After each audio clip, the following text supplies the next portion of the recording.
2 minute सभी भाई अपने थोड़ा पीछे हो जाइए।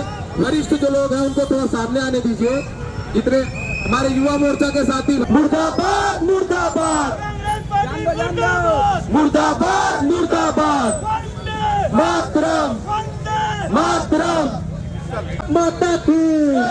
भारतीय जनता युवा मोर्चा और भारतीय जनता पार्टी के हमारे वरिष्ठों के नेतृत्व में हम सभी ने महावीर चौक से लेकर के जयस्तंभ चौक कांग्रेस पार्टी कार्यालय तक के मशाल यात्रा के माध्यम से जिस प्रकार से कल 80वें स्वतंत्रता दिवस देश भर में मनाया जा रहा था, वैसे ही कांग्रेस पार्टी के राष्ट्रीय कार्यालय में भी मनाया जा रहा था। लेकिन वहां पर जो हमारे कांग्रेस पार्टी के जो सुप्रीमो अध्यक्ष कोई भी हो, लेकिन सुप्रीमो जो है वो सोनिया गांधी है, वो जब हमारा राष्ट्र का जो गीत चला तो उस पर तिलमिला गई, क्योंकि वो सभी 2 पंक्ति को ही राष्ट्रगान के रूप में, राष्ट्रगीत के रूप में स्वीकारते हैं। लेकिन हमारा जितने भी स्वतंत्रता सेनानी रहे हैं, जब वह स्वतंत्र देश को आज़ाद करने के लिए, देश के लिए संघर्ष कर रहे थे, तो देश हमारे राष्ट्रगीत को पूरा गा करके अपने ऊपर एक ऊर्जा का संचार करते थे। चाहे हमारे देश के सैनिक जब हमारे सरहद में लड़ने जाते हैं तो हमारे सैनिक भी वंदे मातरम की गीत गायन करके मन को प्रफुल्लित करते हैं। लेकिन ऐसे कांग्रेस पार्टी के कुंठित मानसिकता के लोग जब हमारे देश जब भी कोई शौर्य का, कोई पराक्रम का कार्य करता है, तब कांग्रेस पार्टी सवाल उठाने का काम करती है। कुछ दिनों पूर्व जब मिशन सिंदूर में हमने पाकिस्तान को पटकनी दी, पाकिस्तान को धूल चटाया, तब भी कांग्रेस पार्टी ने सवाल उठाने का काम किया। तो कांग्रेस पार्टी की मानसिकता है, जन्मजात मानसिकता है कि कैसे हमारे देश के सम्मान को, हमारे देश के तिलक को कैसे बदनाम किया जाए, कैसे अपमान किया जाए। भारतीय जनता युवा मोर्चा और भारतीय जनता पार्टी का एक एक कार्यकर्ता देश के सम्मान में, वंदे मातरम के सम्मान में, राष्ट्रगान के सम्मान में सदैव तत्पर खड़े रहेगी और एक कांग्रेस पार्टी के ऐसे कुंठित मानसिकता के लोगों को हमेशा जवाब देते रहेगी। मैं चिंटू सोनकर, युवा मोर्चा जिला अध्यक्ष, राजनांदगांव।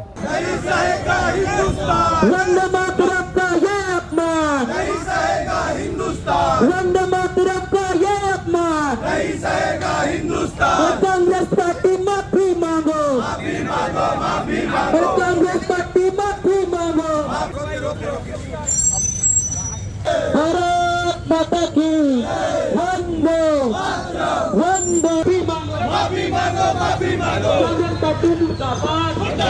कल जब पूरा देश आज़ादी का 80वां स्वतंत्रता दिवस मना रहे थे, उसी समय कांग्रेस के केंद्रीय कार्यालय में भी ध्वजारोहण कर वो भी स्वतंत्रता दिवस मना रहे थे। लेकिन मानसिक रूप से वंदे मातरम को स्वीकार नहीं करने के कारण वंदे मातरम के गीत चलते के दौरान उनके सर्वोच्च नेतृत्व श्रीमती सोनिया गांधी, उनके राष्ट्रीय अध्यक्ष मल्लिकार्जुन खड़गे और राहुल गांधी जी ने उस वंदे मातरम के गीत को रोकने के लिए और ऐसे उनकी भाव भंगिमा, ऐसे उनका बॉडी लैंग्वेज था जैसे एकदम सर से पांव तक तिल मिला रहे थे वो वंदे मातरम के गीत को सुन करके, क्योंकि इन्हीं के पूर्वजों ने वंदे मातरम के गीत को दूसरे दर्जे पे रखा। इन्हीं के पूर्वजों ने वंदे मातरम को केवल एक अंतरा गाने के लिए स्वीकार किया। इन्हीं के पूर्वजों ने मुस्लिम लीग के माध्यम से वंदे मातरम का विरोध किया। आज आज़ादी के 80 साल बाद जब दिल्ली के लाल किले के प्राचीर से जब वंदे मातरम का गान हुआ तो ये कांग्रेस को पच नहीं पाई और वो बहुत तिलमिला करके उसका विरोध कर रहे थे। हम भारतीय जनता पार्टी, भारतीय जनता युवा मोर्चा के कार्यकर्ता इस निंदनीय कार्य की भर्त्सना करते हैं और कांग्रेस के विरोध में यहाँ खड़े होकर के हम वंदे मातरम के गान के माध्यम से भारत माता की जयकारा कर रहे हैं।